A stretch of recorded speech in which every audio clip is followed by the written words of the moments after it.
佢話保羅話我栽種了，阿波羅澆灌了，唯有咩啊？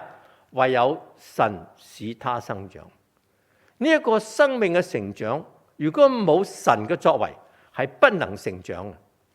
因此今日一個有生命嘅人，靈魂甦醒嘅人，在基督裏邊成為新造嘅人，弟兄姊妹，冇嘢可以幫你成長嘅。你如果身體需要成長，你食嘢啦，飲水啦，吸收陽光啦，空氣啦。但到一個日子就結束。但裏邊嗰個永恆嘅生命成長係乜嘢呢？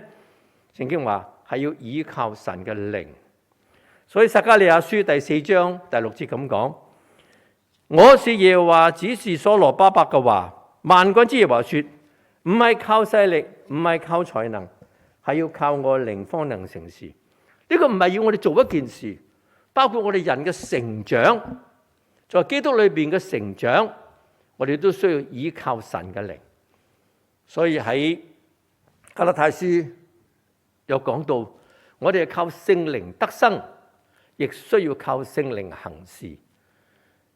換句話講，有神嘅話語喺我哋裏邊，神嘅靈感動我哋回轉悔改，認罪歸向神。